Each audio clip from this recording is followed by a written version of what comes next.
Chers auditeurs, Dear listeners, bonjour. welcome to Comme d'Archi Podcast Season 6. Saison 6, dans le monde fascinant des architectes. And in the architectural projects. Je suis Anne-Charlotte Deponte, passionnée d'architecture et docteur des universités en histoire de l'archi. I am one of the spokespersons of Anne-Charlotte, who is a PhD in architecture history. Merci. Thank you D'être avec moi aujourd'hui. to be with us today. Et And maintenant, now, lundi en français, place au talent. and Wednesday, let's talk projects. In English, of course. Bienvenue dans Comme d'Archi. Hello, dear listeners. This is Esther on behalf of Anne-Charlotte. Welcome to this new spot format of Comme d'Archi. From November 6, 2024 to April 6, 2025, the Cité de l'Architecture et du Patrimoine hosted an exhibition entitled The Saga of Department Stores. Have you visited it? The reopened subject gives us the opportunity to begin a Comme d'Archi series on the theme of places to sell through the ages around the world. We offer an introductory version here. In future issues, we'll be developing the theme with interviews with interior architects and/or architects, space designers, as well as with short sound monographs in our spot format. But first, in this little introduction devoted to places to sell, let's take a brief look at the exhibition. Obviously, as an architectural historian, eager to learn more and more, I was slightly put off by the fact that the subject was essentially aimed at the general public. At the same time, what could be more praiseworthy than this institutional effort to reach out to all audiences? At some point, there has to be a minimum of appeal and even profitability. And yes, to dream, you have to have the means. I also regretted that the exhibition didn't go into more detail about the Degré department stores, designed by architect Henri Sauvage.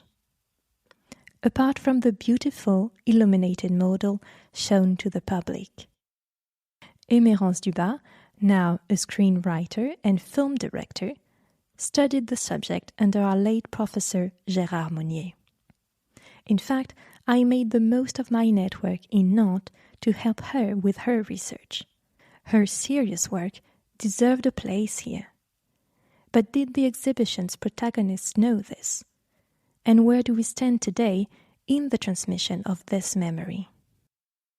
In short, sometimes certain subjects fall by the wayside, when the traces become blurred, or when certain airs protect too much information. I know a thing or two about that. Stories of memory blocked by people who, in the end, will never do better than specialists and/or scientists. And yes, we doctors, from all walks of life, don't all spend our time looking for an office and spending public money. Far from it. Unfortunately, today's research sometimes ends up forgetting scientific rigor, which goes hand in hand with citing sources and rigor. Today, it's a pity that information is so generously manipulated, and that the practices of scoundrels seem to go all the way back to the very benches of universities. So, obviously, these days there's plenty to be wary of. Will obscurantism end up wrapping us all in its shroud? But rest assured, the book published by RMN Editions on the Saga des Grands Magasins, memorizing the contents of the exhibition, is highly commendable. And no fewer than 20 authors have contributed to it. In the meantime, let's come back to the light of places to sell. If trade goes back a long way, since our ancestors even traded flints, the act of exchange always induces a materiality, a space, at least until today.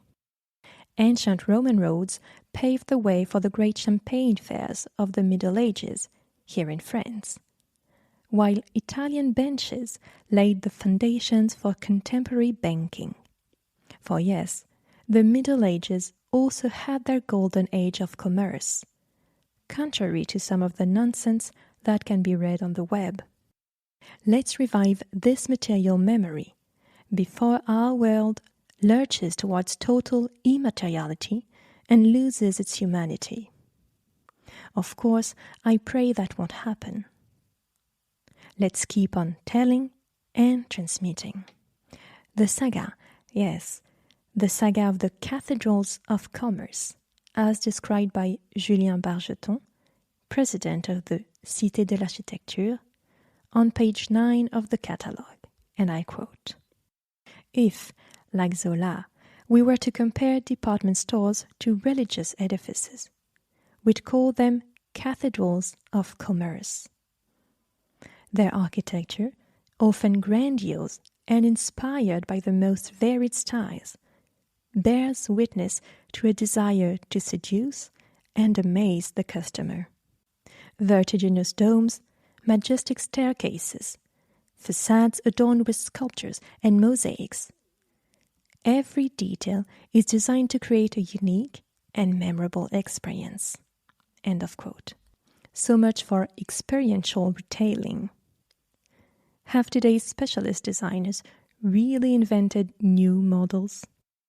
The splendid Art Nouveau facade of the Samaritaine, the famous dome of the Printemps department store, and the monumental hall of the Galerie Lafayette all remind us that without material, without desire, without imagination, nothing is possible. And behind these formal conquests often lie technological conquests. Witness the advances of so-called metal architecture in the 19th century, or the invention of the elevator. It took a long time from the time Archimedes developed a winch with ropes, pulleys, and a drum in 236 BC to March 23, 1857, when Otis inaugurated the world's first elevator in a French porcelain and glassware store in New York. The building had 5 floors, and the elevator was powered by a series of shafts and belts driven by a steam plant. At the same time, the concept of the store gained ground. It slowly evolved from a warehouse into a retail outlet, reaching its apogee in the 19th century. To quote Bernard Marais, page 68 of his book, Le Fer à Paris, Architecture, published by Picard in 1989, the developments of omnibuses, then the convergence of the rail networks on Paris, contributed to the concentration of commerce. The new sales methods, fixed prices, free entry, reduced margins, takeovers, called for a new architecture, spacious and airy, to showcase the merchandise.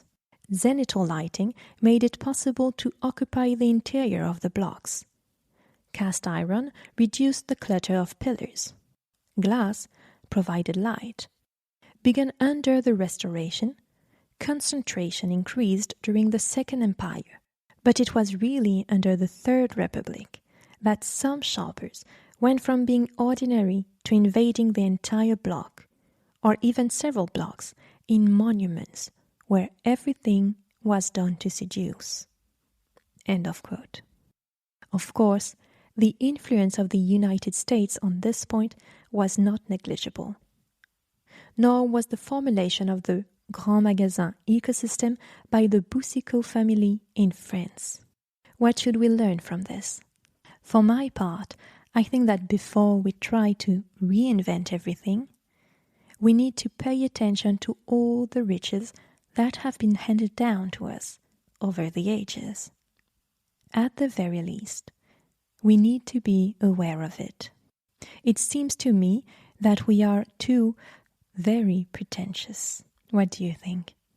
Dear listeners, see you next Wednesday on the subject of retail versus 2025 with a brand new interview. Until then, take care of yourself. Goodbye.